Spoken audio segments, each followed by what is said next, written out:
It's recording. Hey, how are you doing? I hope life is treating you well. Today's video has two purposes. First, I was showing how fast is a base model Apple Mac Studio with 32 gigabytes of memory, only 500 gigabytes hard drive. And also apologizing for not making version or this last part of my EV road trip. So when I'm looking at people reviewing new computers and doing stuff like, especially the Macs, they often show how fast is it to export and stuff like that. But I really want to know how annoying is it when I'm editing, because I've been editing all my videos for the last 2 years on a Macbook Air. That doesn't work very well, not with the things I'm trying to do here. And this video is a 4K video, 60 frames per second. I'm editing right now in HDR. It's recorded, for example, with my this is in view here, my Panasonic G85S, which is 200 megabits per second, sometimes an iPhone and sometimes a GoPro, and the GoPro isn't in HDR. But anyway, so that is what I'm doing here. I have not made any what you call optimized images, optimized sources. It's just using the raw recordings from the video, the recordings from the camera. So for example, this is I zoomed in a bit too far here, but this is one of the animations that's occurring segment in this video, and it's something I edited it in. I created in Motion 5, I believe it's called, or you would just call it Motion now.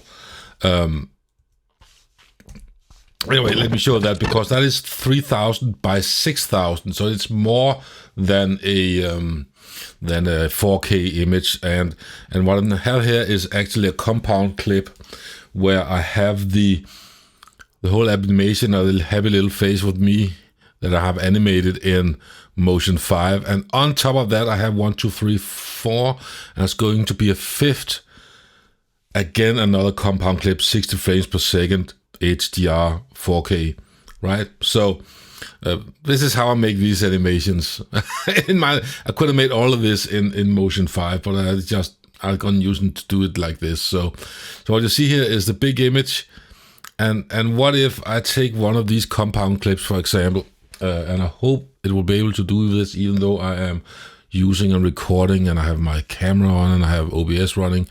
What if I just move this a little bit, because now you see there's a dotted line here and it has to re-edit all of this. And this, even with optimized media, my MacBook Air couldn't do it. It might be able to do it using proxy, but I'm running better quality and optimized originals and nothing, and I haven't any big files on my computer right now. So now you see it's animating it and it's showing it, and we can spool all the way up here, and it hasn't rendered it yet, but it still plays it without dropping any frames. And this is 4K 60 frame compound clips that hasn't been optimized, right? So that means as soon as I've done doing this will be removed, this part. I'm not saying I'm good at using Final Cut. This is how I do it.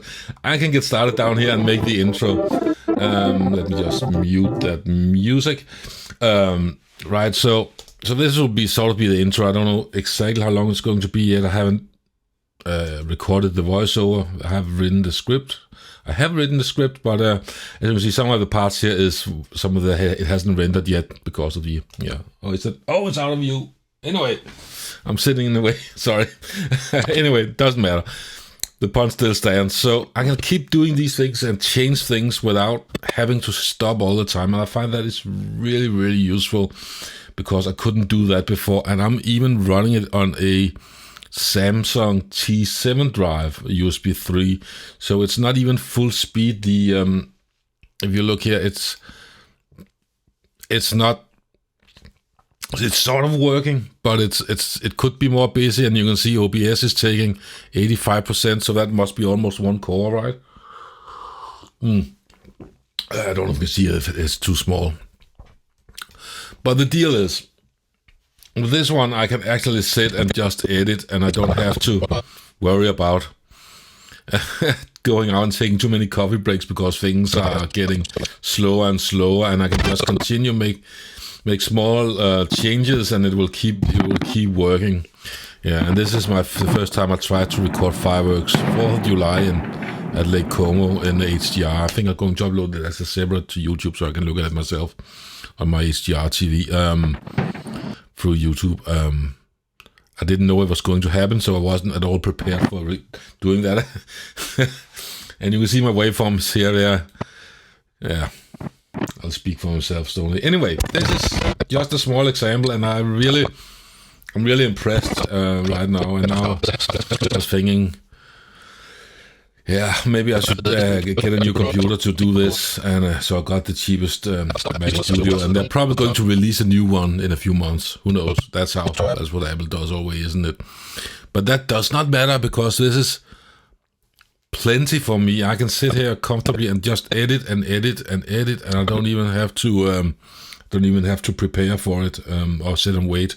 I can just get going. So anyway, that was just what this video was about, and an apology for not having this video done sooner, but it's so much easier when I can just sit and scrub through it, and I can just, edit without having to take breaks. Yeah, so that's it. And if you want to see how fast does it export and how fast does it make files for upload to YouTube, there's plenty of people doing that already. What I wanted to see is how fast this is when I'm editing things. So 4K, 60 frames per second, HDR, multiple levels deep compound clips works, and I can just keep going and going and going.